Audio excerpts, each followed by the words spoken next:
Hello friends, मैं Bablu sir आपका अपना चैनल पैराडॉक्स बीएससीबी में बहुत बहुत स्वागत है बच्चों। तो आज मैं इस वीडियो में यानी सेंटर ऑफ एग्जाम में जितने भी प्रश्न यानी ऑब्जेक्टिव और सब्जेक्टिव यानी शॉर्ट टाइप और लॉन्ग टाइप तीन टाइप के प्रश्न आते हैं, तो ऑब्जेक्टिव का सॉल्यूशन हमारे फैकल्टियों द्वारा आपको मिल चुका है और शॉर्ट टाइप का भी दे चुके हैं। अब आएंगे हम लॉन्ग टाइप में कि लॉन्ग टाइप के प्रश्न कैसे पूछे गए हैं और कौन कौन प्रश्न हैं। तो देखते हैं पहला क्वेश्चन है क्या। तो आइए प्रश्न की तरफ चलते हैं। तो देखिए सबसे पहला क्वेश्चन क्या कहता है कि आलेख विधि से हल करें।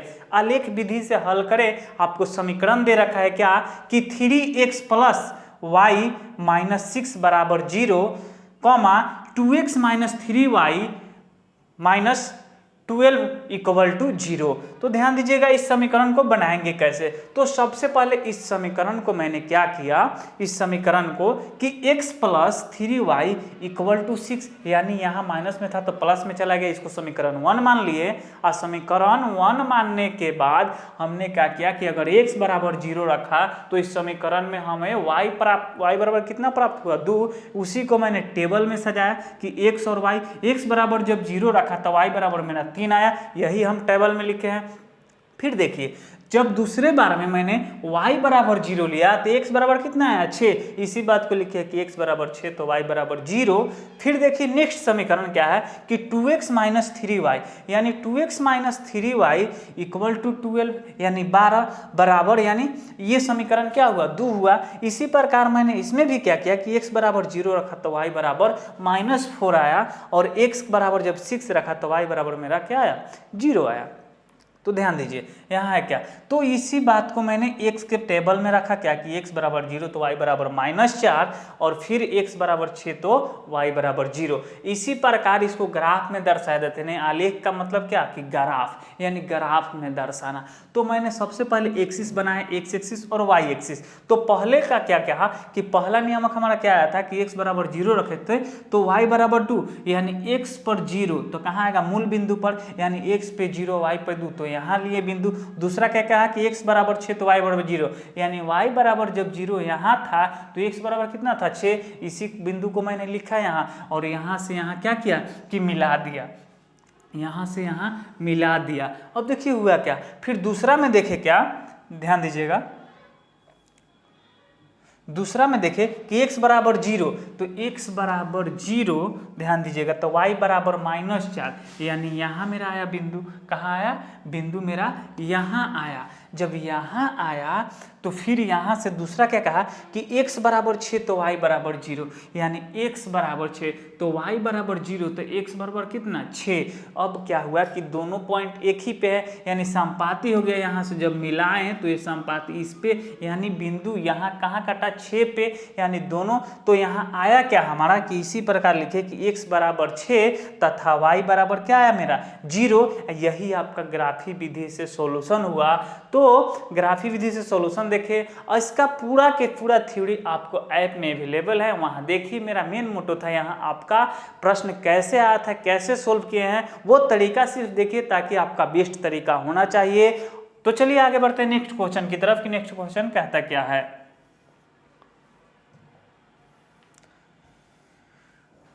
नेक्स्ट क्वेश्चन कहता है क्या कि दिखाइए कि बिंदु 3, यानी 4,3 फिर आपका ब्रैकेट बंद है, फिर आपका क्या है 6,4 फिर 5,6 और 3,5 एक वर्ग के शीर्ष हैं। तो सबसे पहले ये बात जान लीजिए बाबू कि वर्ग कहते किसे हैं।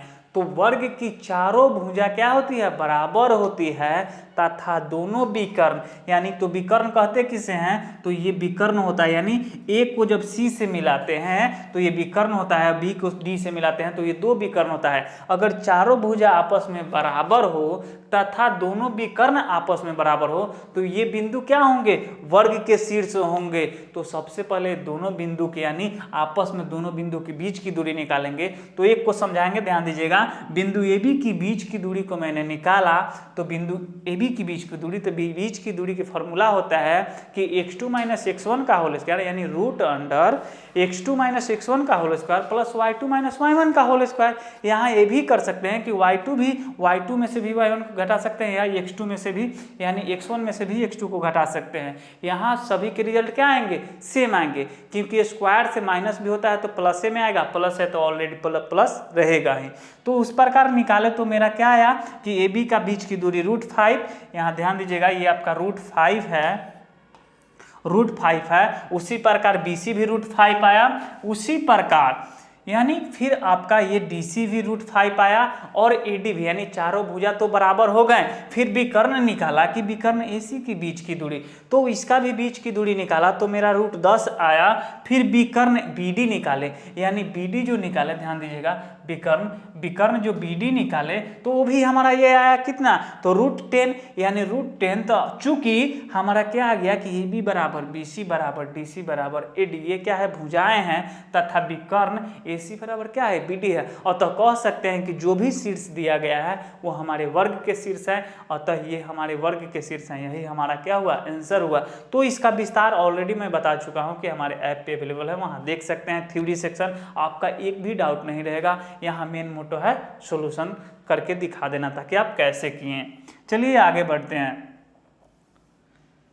नेक्स्ट क्वेश्चन को देखिएगा, कहता क्या है कि 5 पेंसिल तथा 7 कलमों का कुल मूल्य कितना है, तो 50 रुपए है, जबकि 7 पेंसिल तथा 5 कलमों का कुल मूल्य 46 रुपए है। तो एक पेंसिल तथा एक कलम का मूल्य ज्ञात कीजिए। तो सबसे पहले हम जानेंगे कि आखिर इसको हम निकालेंगे कैसे, देखेंगे। तो हल में सबसे पहले क्या किया कि मैंने मान लिया कि एक पेंसिल का मूल्य X रुपए था तथा कलम का मूल्य क्या था, Y रुपए था। तब इसी बात को मैंने प्रश्न के पहले भाग से लिखा कि 5 पेंसिल यानी 5x + 7y यानी 7 कलमों का मूल्य कितना हो गया, 50 रुपए। इसको मैंने समीकरण 1 माना। फिर देखे क्या कि पुनः प्रश्न से, यानी पुनः प्रश्न के दूसरे भाग से क्या देखे कि 7 पेंसिल तथा 5 कलम, तो 7x + 5y बराबर 46 रुपए, यानी समीकरण 2 मान लिए। अब क्या किए कि इस समीकरण को इक्वल करने के लिए, ताकि हमारा कोई भी एक चर कट जाए, यानी यानी x या y को काट देते हैं तो हमारा 1 का मान आ जाएगा। इसलिए मैंने क्या किया कि x को बरोबर किया, यानी 7 से समीकरण 1 में गुना किया और 5 से समीकरण 2 में, तो हमारा आ गया ये समीकरण, और x का वैल्यू कट गया, यानी घटा दिए तो ये प्लस में था, ये माइनस में, यानी x कट गया। y बराबर कितना मेरा आ गया, तो 5, और y का मान समीकरण में 1 रख, यानी समीकरण 1 में रख दिए। रखने पर मेरा क्या आया, तो y का मान हमारा आ गया, यानी x का मान हमारा आ गया, यानी y का मान रखे तो x का मान कितना आ गया, 3। अतः एक पेंसिल, इसलिए एक पेंसिल का मूल्य मेरा कितना आ गया, 5 रुपए, तथा एक कलम का मूल्य मेरा 3 रुपए आया। इसी प्रकार सॉल्यूशन करेंगे। चलिए नेक्स्ट क्वेश्चन की तरफ चलते हैं। तो ध्यान दीजिएगा नेक्स्ट क्वेश्चन कहता क्या है। नेक्स्ट क्वेश्चन कहता है कि यदि 2 त्रिभुजों में संगत कोण बराबर हो तो उनकी संगत भुजाएं एक अनुपात में होती है और इसलिए ये त्रिभुज समरूप होते हैं। ध्यान दीजिएगा, इसलिए ये त्रिभुज क्या होते हैं, तो समरूप होते हैं। तो सबसे पहले कहता है कि यदि 2 त्रिभुजों में, तो मैंने 2 त्रिभुज लिया, 2 त्रिभुज क्या लिया, तो ABC और DEF। इसी बात को मैंने दिया है वो लिख दिए। दिया क्या है कि ABC और DEF 2 त्रिभुज है, जिसमें यानी जिसके कोण A, यानी कोण A बराबर कोण D है, तथा कोण B, ध्यान दीजिए आपको दिखाई पड़ रहा है कि A जो है यानी AD के बराबर है कि नहीं है, ऑलरेडी है। फिर आपका कोण B जो है कोण E के बराबर है। फिर आपका कोण C, यानी ये जो C है वो F के बराबर है, इस F के बराबर है। तो सीधे में क्या करना है कि त्रिभुज ABC, यानी ये वाला त्रिभुज A वाला त्रिभुज के क्या है, समरूप है। ध्यान दीजिएगा, समरूप है। तो मैंने कंस्ट्रक्शन किया, यानी रचना क्या किया कि त्रिभुज DEF में भुजाओं D और, यानी भुजाओं D और DF पर क्रमशः AB, यानी ध्यान दीजिएगा R और S बिंदु इस प्रकार लिया कि AB बराबर DR हो गया, यानी ये जो बिंदु है ना, ऐसा लिया कि ये जो त्रिभुज की, यानी ये त्रिभुज है उसी प्रकार ये त्रिभुज हो गया, यानी इसके बराबर क्या हो गया, AB के बराबर DR हो गया। उसी बात को मैंने यहाँ लिखा है कि ए बी बराबर डी है, और कोण ए बराबर कोण डी ऑलरेडी क्या है, दिया है, यानी हम रचना से ये किए थे। और ए सी बराबर डी एस, यानी वो हमारा भुजा किससे हुआ, तो रचना से बराबर हुआ। इसी प्रकार इसलिए त्रिभुज ए बी सी सर्वांगसम त्रिभुज डी आर एस हुआ। ये कैसे हुआ, तो साइड, साइड का मतलब क्या होता है, भुजा, आ एंगल यानी ए एंगल, एंगल और एस फिर क्या हुआ, साइड, यानी साइड एंगल, साइड सर्वसमता से ये हमारा त्रिभुज क्या हो गया, सर्वांगसम हो गया। चलिए इसी में आगे बढ़ते हैं। तब क्या हुआ कि और कुछ भागे थी जो, तो कोण बी बराबर मेरा क्या आया, कोण यहाँ बी बराबर कोण आर के है, कैसे, तो सीपीसीटी से।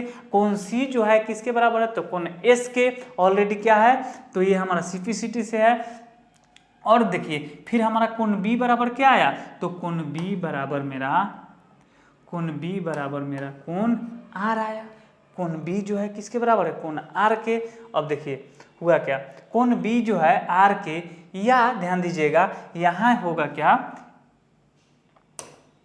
ये हो जाएगा आपका कोण बी जो है किसके है, कोण ई के। ये हमारा दिया है ऑलरेडी क्वेश्चन में, तो ध्यान दीजिएगा ये बराबर है। और कोण सी किसके बराबर है, तो कोण एफ के, ये भी हमारा दिया हुआ है। फिर देखिए कोण आर जो है कोण ई के क्या है, ध्यान दीजिएगा कोण आर जो है वो कोण किसके बराबर है, तो कोण बी के बराबर है, कोण बी के बराबर है, समझे।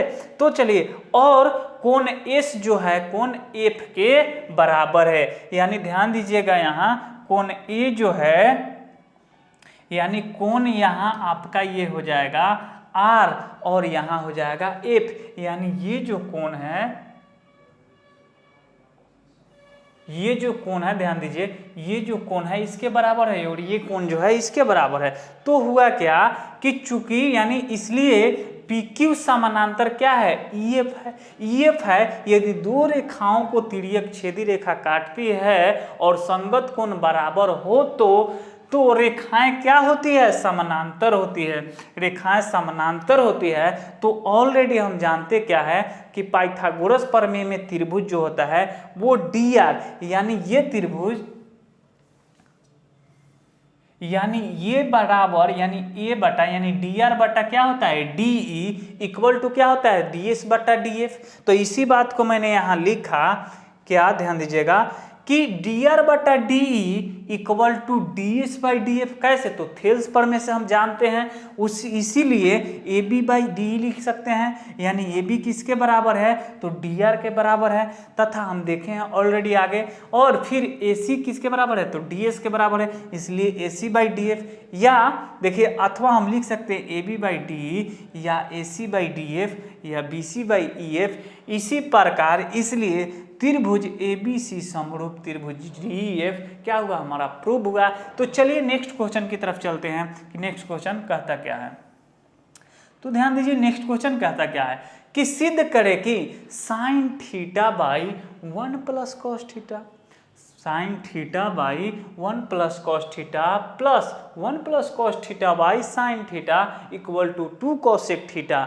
यानी अगर आप थ्योरी सेक्शन में जाके देखते हैं, एक्सपेक्टेड में, क्वेश्चन बैंक सॉल्यूशन में सारे प्रश्न को ऑलरेडी आपको सॉल्यूशन करा चुके हैं, सिर्फ यहाँ आपको दिखा रहे हैं कि ताकि आप एग्जाम में कैसे लिखे हैं। तो अगर इस क्वेश्चन से मिला लेते हैं तो आपको संतुष्टि हो जाएगी कि मैंने इस कोरोना महामारी में भी कैसे तैयारी किया और तैयारी करने का नतीजा मुझे अभी तक टेस्ट में क्या आया। अगर बेहतर करना चाहते हैं तो हमें क्या चीज़ की ज़रूरत पड़ती है, अगर आप पैराडॉक्स बीएससीबी ऐप के माध्यम से तैयारी करते हैं तो मैं दावा करता हूं कि आप परफेक्ट जरूर कीजिएगा। चलिए तो देखते हैं इस क्वेश्चन को कि सबसे पहले क्या किया कि एलएचएस से सिद्ध किया। यानी जब भी ऐसा प्रश्न आए तो एलएचएस में जाइए और एलएचएस में जाकर क्या किए कि इसका sign theta by 1 plus cos theta plus 1 plus cos theta by sine theta, इसका एलसीएम ले लिए तो LCM 1 plus cos theta into ये क्या आ गया साइन थीटा, साइन थीटा। अब क्या किए कि इसका एलसीएम ले लिए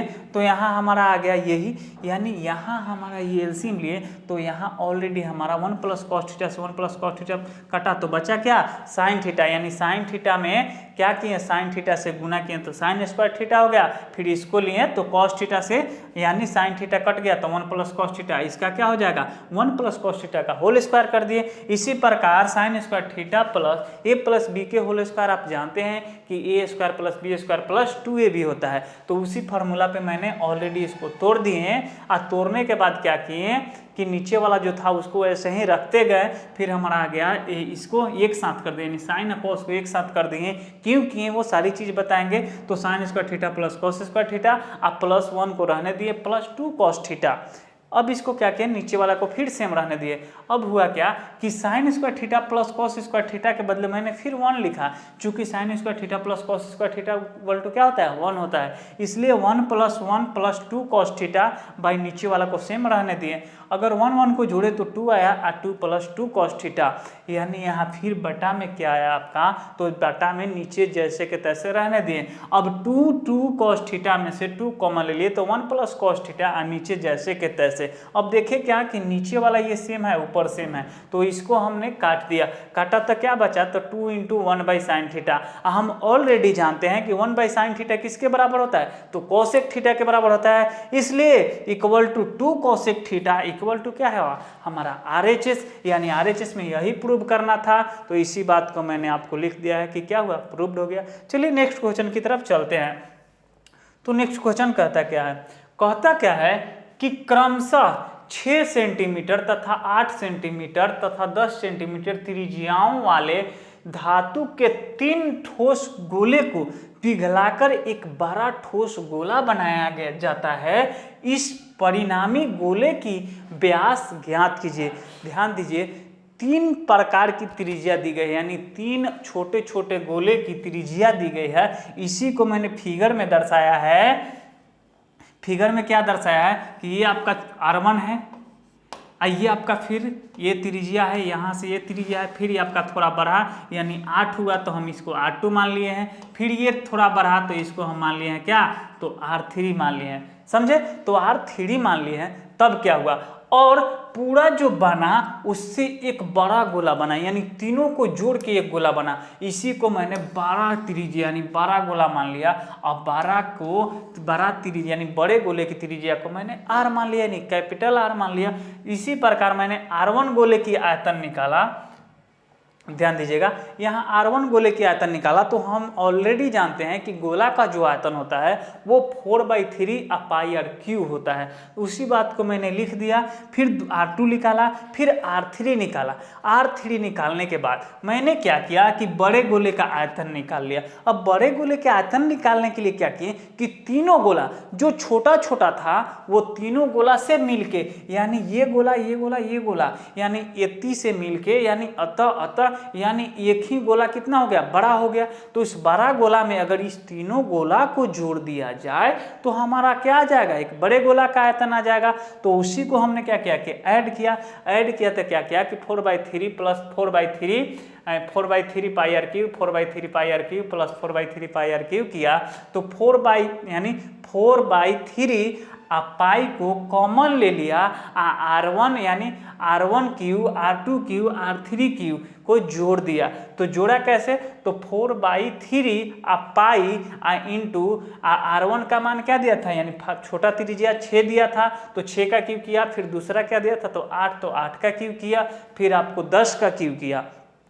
अब क्या किए कि 4/3 पाई को पाई रहने दिए, इसको स्क्वायर यानी क्यूब किए, तो हमारा क्या आया, तो 6 का क्यूब 216 होता है, और 8 का क्यूब 512, और 10 का क्यूब 100 यानी 1000। इसको जोड़ने के बाद आया मेरा 4/3 पाई इंटू 1728। अब देखिए हुआ क्या कि गोले पुनः क्या किए कि हमें गोला का आयतन यानी व्यास निकालना था। तो व्यास निकालेंगे कैसे, तो क्या किए कि गोला का आयतन बराबर क्या किए कि बड़े गोले का आयतन के बराबर कर दिए। ऑलरेडी जानते हैं क्या, बड़े गोले के आयतन कर दिए। तो हुआ क्या कि सबसे पहले बड़े गोले के आयतन में गोला के आयतन के इक्वल किए, तो यहाँ हुआ क्या कि 4/3 पाई R³, और यहाँ भी हमारा बड़े गोला का आयतन ये है। तो होने के बाद क्या आया, ध्यान दीजिए, तो यहाँ अगर यहाँ 4/3 पाई R³ आया। अब हुआ क्या कि यहाँ हमारा 4/3 से 4/3 कटा, 4 यानी पाई से पाई कटा, तो बचा मेरा R³ बराबर 1728 समझे, 1728। यहाँ ध्यान दीजिएगा r³ बराबर 1728 किसका स्क्वायर होता है, ध्यान दीजिएगा, तो 12 में 12 में 12 में यानी 12 का क्यूब कीजिएगा तो आपका कितना आ जाएगा, 1728 आएगा। इसका पावर भी 3 है, इसका पावर भी 3 है, तो कट गया हमारा पावर से पावर, तो बचा क्या, तो r बराबर हमारा 12 आया। हम ऑलरेडी जानते हैं कि व्यास जो होता है यानी डायमीटर जो होता है वो क्या होता है, त्रिज्या के दोगुना होता है, और तो लिख सकते हैं कि व्यास बराबर 2r, यानी व्यास को हम किससे सूचित करते हैं, ध्यान दीजिएगा, यहाँ व्यास बराबर क्या होगा, तो 2r। अब देखिए हमने ऑलरेडी r निकाल चुके हैं कि 12 है, व्यास को क्या लिखते हैं, तो d, और d बराबर 2r, तो 2 में गुना कर देंगे कितना से, 12 से, तो कितना आ जाएगा मेरा, 12 दूना 24। यही हमारा क्या हो गया बाबू, तो आंसर आ गया। कितना सिंपली आसानी से सोल्यूशन कर सकते हैं। तो चलिए नेक्स्ट क्वेश्चन की तरफ चलते हैं। नेक्स्ट क्वेश्चन कहता क्या है, तो नेक्स्ट क्वेश्चन कहता क्या है उसको देखिएगा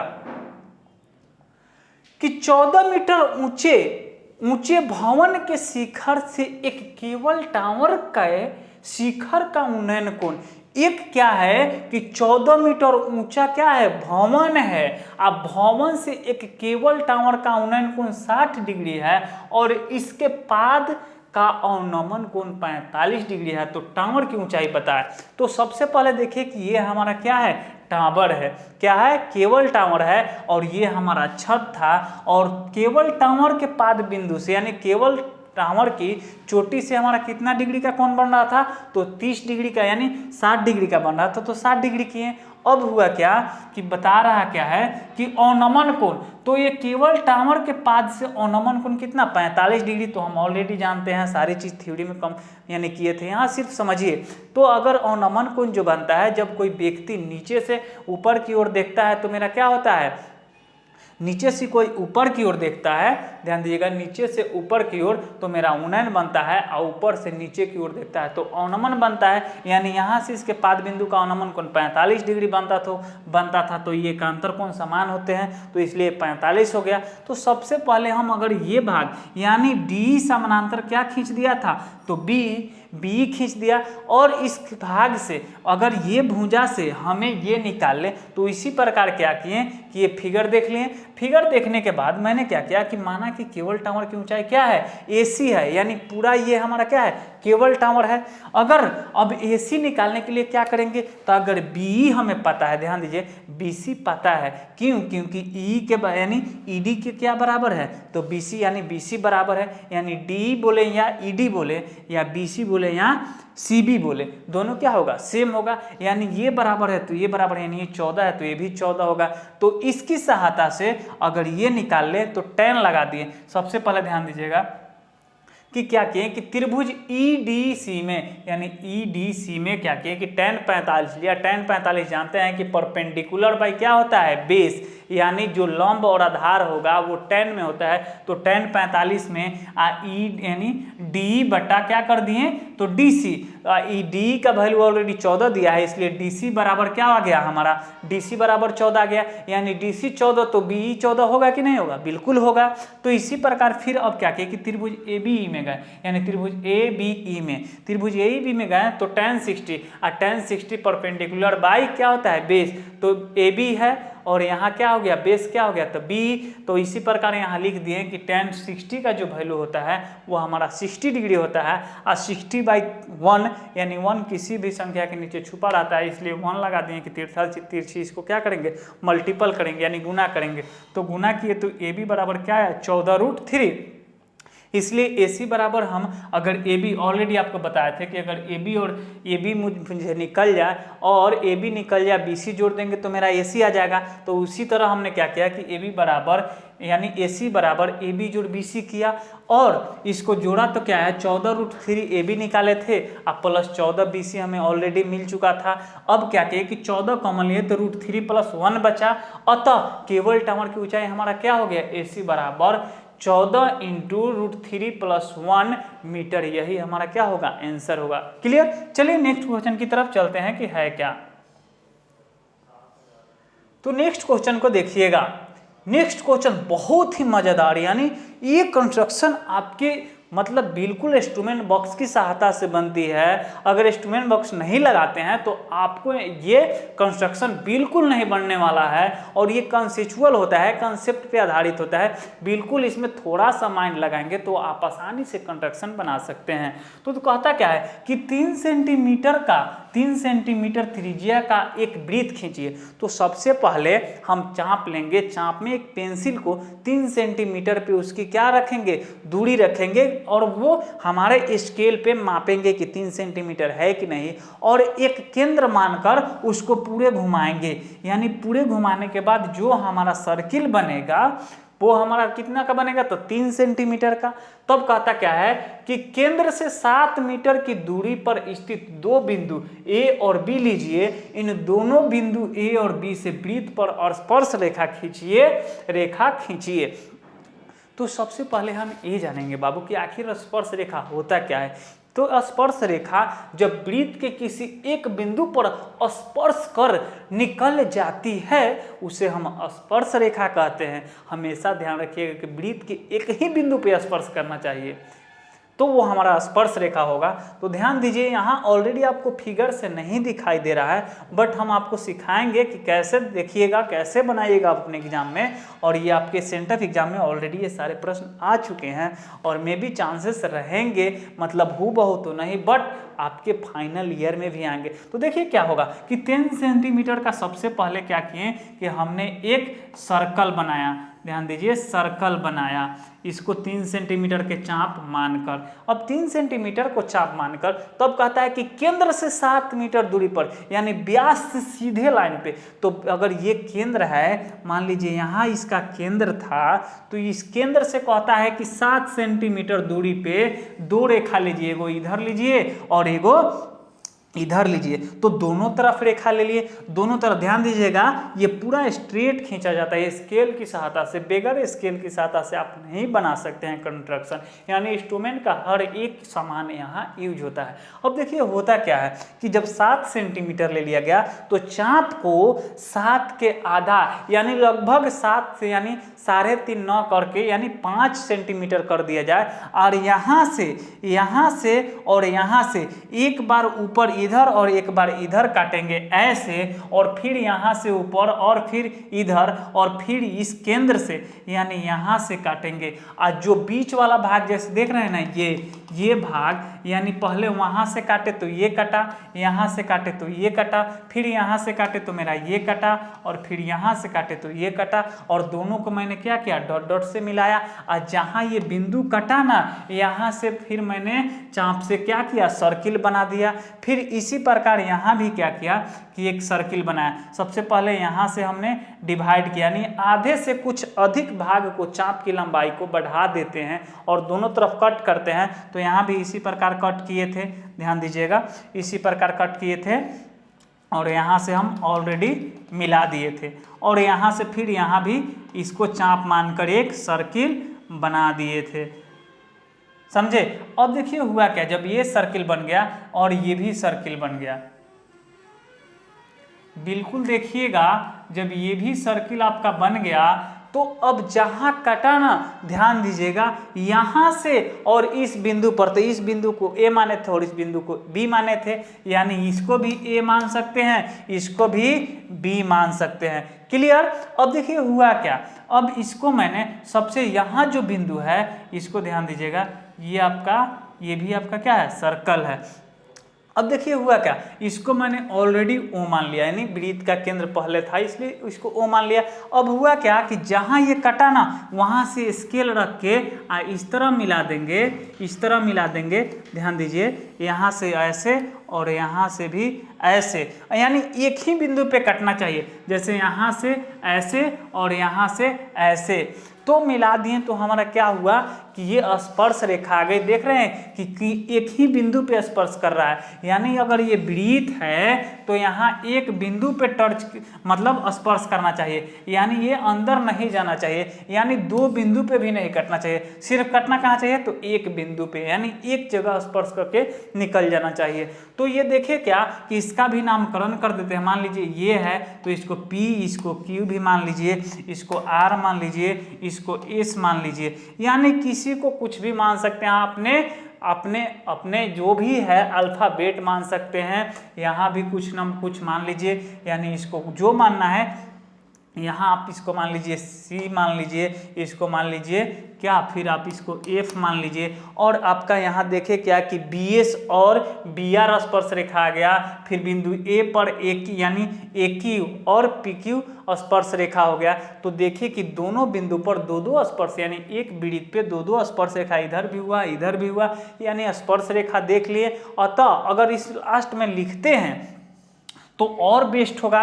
जैसे लिख दीजिएगा, सबसे पहले लिखेंगे क्या कि मैंने सबसे पहले 3 सेंटीमीटर त्रिज्या का एक वृत्त लिया और वृत्त को केंद्र से बढ़ाया 60 मीटर दूरी पर, तथा दोनों तरफ बढ़ाकर वो और सर क्या क्या समद्विभाजित किया, जिस भाग से काटा, इसलिए हमारा AP जो भी है यानी जो रेखा मेरा बना था उस रेखा का नाम दे देंगे। अगर इतना बहुत अच्छे तरीका से अगर इतना लिख देते हैं तो आपके एग्जाम में 100 यानी फुल में फुल मार्क्स मिलेंगे। और आप मिलाइएगा कि क्या आपने ऐसे लिखा था कि नहीं। तो एक बार और लास्ट रिक्वेस्ट करते हैं कि अगर ये देखें तो इसका अगर थ्योरी देखते हैं तो हम उम्मीद करते हैं कि आप बहुत ही बेस्ट करेंगे। आप प्रेरॉक्स BSc भी इस कोरोना महामारी में भी आपके लिए मात्र 60 दिनों में तैयारी करा रही है। मात्र 60 दिनों में आप बेहतर कर सकते हैं। तो आपने आजमा लिया टेस्ट में देकर और फाइनल में आजमाना है तो हमारे प्रेरॉक्स BSc ऐप से जुड़िए और बेहतर तैयारी कीजिए। इसी के साथ धन्यवाद।